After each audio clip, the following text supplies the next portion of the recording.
आज हमारे पास जो जानकारी है वो एक बहुत दिलचस्प सवाल से शुरू होती है। क्या बर्दवान साइबर डकैती नाम की कोई बड़ी घटना सच में हुई है? ये शब्द सुनने में तो किसी फिल्म जैसा लगता है ना, लेकिन क्या हकीकत भी उतनी ही नाटकीय है? हमारे पास पश्चिम बंगाल पुलिस की कुछ रिपोर्ट्स हैं, मीडिया कवरेज है और कुछ कानूनी दस्तावेज भी हैं। तो आज हमारी पड़ताल का मकसद इसी रहस्य को सुलझाना है। बर्दवान में असल में क्या हो रहा है? क्या ये वाकई एक बड़ी साइबर डकैती है या फिर कहानी कुछ और है? और ये पड़ताल बहुत ज़रूरी है क्योंकि अक्सर ऐसे जो आकर्षक शब्द होते हैं ना, वो हकीकत को धुंधला कर देते हैं। हमारे स्रोत तो यही बताते हैं कि डकैती शब्द शायद सही तस्वीर पेश नहीं करता।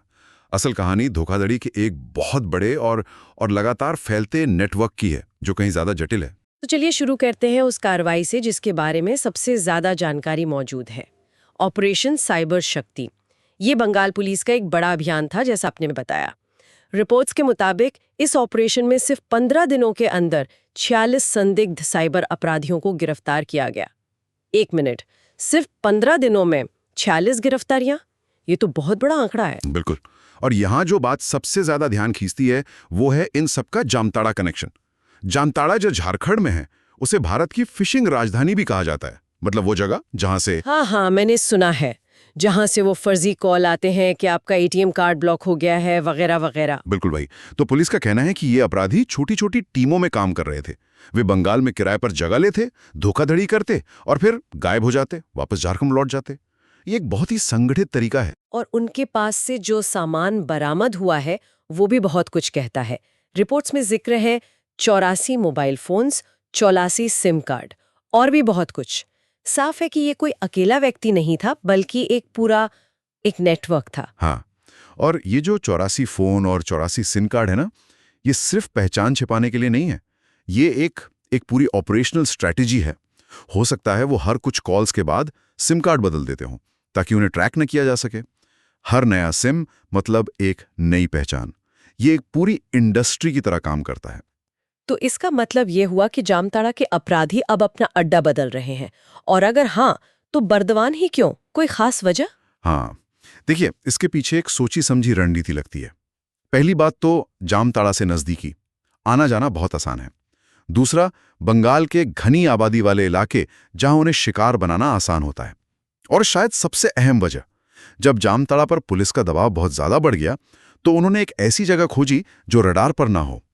एक तरह से बर्दवान उनके लिए एक नया मैदान बन गया। वाला है। इसमें एक नौजवान जिसका नाम सलमान खान बताया गया है, वो राजस्थान का रहने वाला है।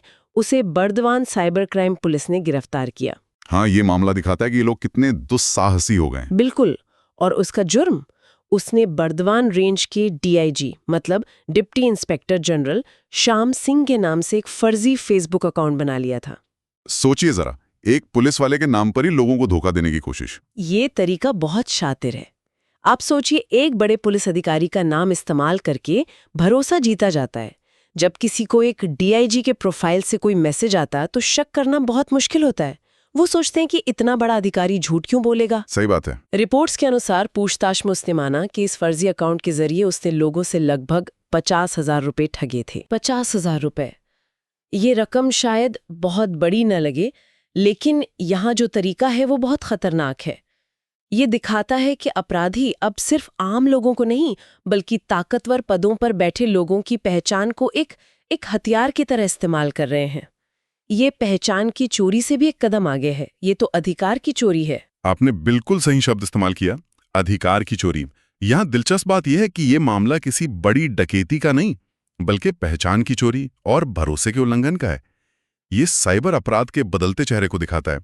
अब अपराधी सिर्फ आपका ओटीपी नहीं चुराते, वो समाज में मौजूद भरोसे के ढांचे पर ही हमला करते हैं। ये सब हमें उस मूल सवाल पे वापस लाता है।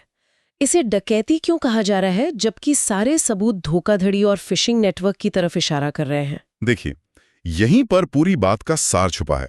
डकैती या हाइस्ट शब्द से हमारे दिमाग में क्या आता है? एक फिल्मी तस्वीर बनती है।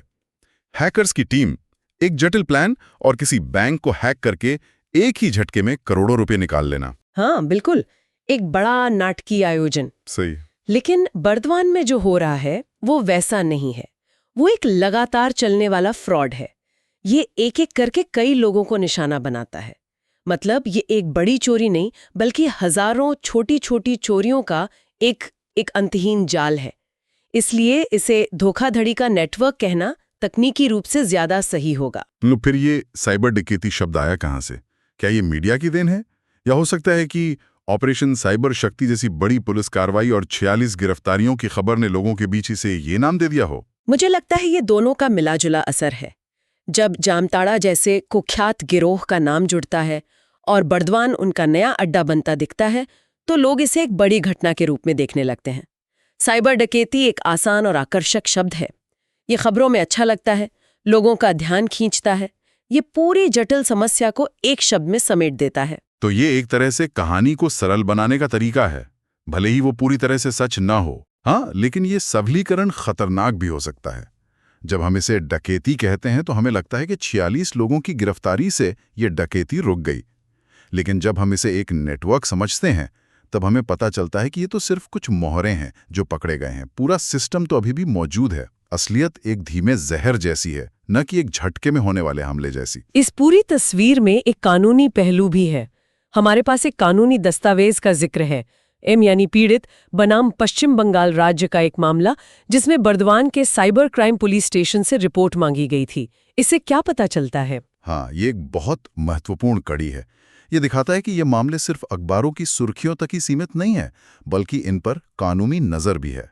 और इस खास मामले में डिजिटल गिरफ्तारी का जिक्र था।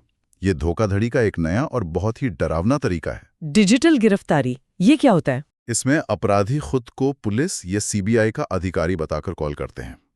वो पीड़ित को बताते हैं कि उनके नाम पर कोई अवैध पार्सल आया है या उनके खाते से मनी लॉन्ड्रिंग हुई है।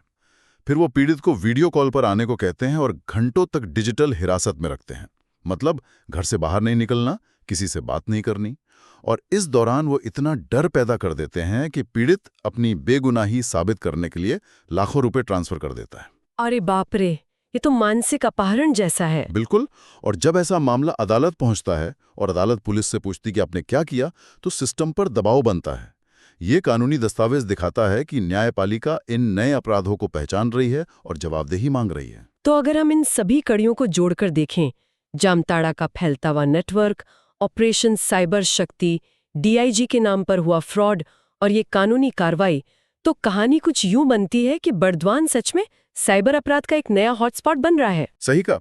ये एक डकैती की कहानी नहीं, बल्कि एक नए डिजिटल अपराध क्षेत्र के बनने और उसके खिलाफ लड़ी जा रही एक बहुआयामी लड़ाई की कहानी है। पुलिस अपराधियों को पकड़ रही है, अपराधी तरीके बदल रहे हैं और अदालतें सिस्टम को जवाबदेह बना रही हैं। ये एक लगातार चलने वाली खींचतान है। तो आज की इस गहरी पड़ताल का निचोड़ ये है कि बर्दवान साइबर डकैती जैसा कोई एक बड़ा आयोजन तो हमें नहीं मिला, लेकिन जो मिला वो शायद उससे भी ज्यादा चिंताजनक है। एक संगठित, लचीला और लगातार विकसित होता धोखाधड़ी का नेटवर्क जो अपनी जड़ें एक नए इलाके में फैला रहा है। बिल्कुल। ये दिखाता है कि साइबर अपराधी पानी की तरह होते हैं।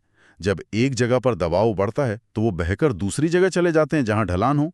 और ये हमें एक जरूरी सवाल पर लाकर छोड़ता है जिस पर श्रोताओं को सोचना चाहिए। और वो सवाल क्या है? सवाल ये है कि जब जामताड़ा जैसी किसी एक जगह पर पुलिस का दबाव बढ़ता है तो अपराधी सिर्फ अपना ठिकाना बदल लेते हैं, जैसा बर्दवान में दिख रहा है। अगर ऐसा ही है तो क्या हमारा नजरिया गलत है? क्या कानून लागू करने वाली एजेंसियों को सिर्फ अपराधियों को पकड़ने के बजाय उस पूरे इकोसिस्टम को तोड़ने पर ध्यान देना चाहिए जो उन्हें बार बार पनपने का मौका देता है? मतलब वो सिस्टम जो उन्हें आसानी से हजारों सिम कार्ड मुहैया कराता है। हाँ, वो बैंकिंग प्रणाली जो उन्हें मिनटों में फर्जी खाते खोलने देती है, और समाज में डिजिटल साक्षरता की वो कमी जिसका वो फायदा उठाते हैं। क्या सिर्फ अपराधियों को पकड़ना काफी है, या फिर उस जमीन को ही बंजर करना होगा जहां ये अपराध की फसल बार बार उगती है?